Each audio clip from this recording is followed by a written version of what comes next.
Hey, it's Grant with MyTown VIP, and today we're diving into only assigned data in GoHighLevel. If you've got a team and want to keep things organized without everyone seeing everything, this is going to help big time.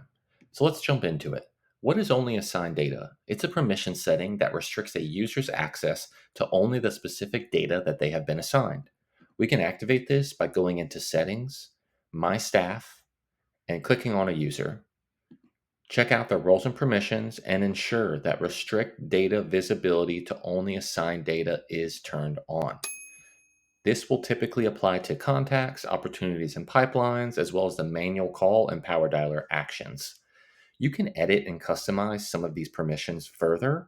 One thing I do want to point out is only assigned data does not apply to payments. So if you have staff members that are sending out estimates and invoices or documents and contracts, unfortunately, at the moment of recording this video, all of the actions taken within payments is going to be viewable by everybody. I put in countless requests to GoHighLevel to update this, and I hope we get an update soon.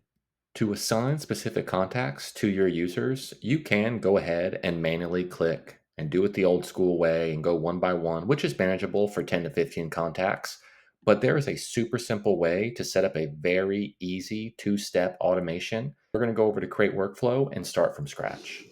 Our trigger is going to be contact tag added, and I'm going to name it assign to Joe.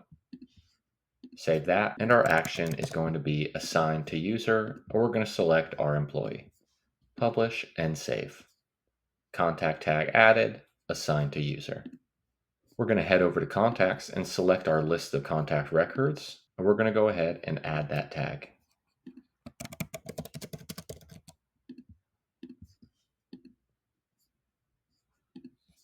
Once that tag has been added, we can actually open up the column assign just to ensure that it worked properly.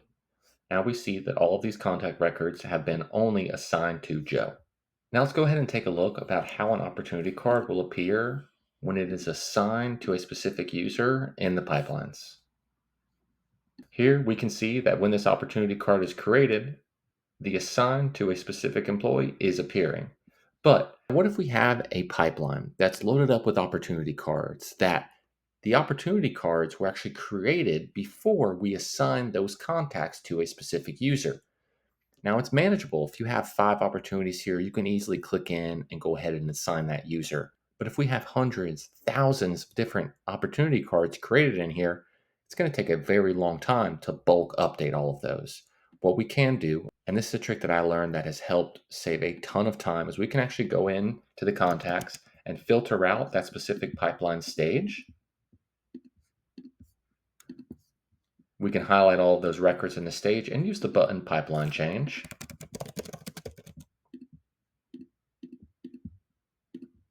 And we can add or update the field to assign the proper owner. When we head back over to the pipeline, we can now see that the working on column is properly assigned to a user. I hope this helps. If you have any questions, drop them in the comments below, and we'll catch you on the next one.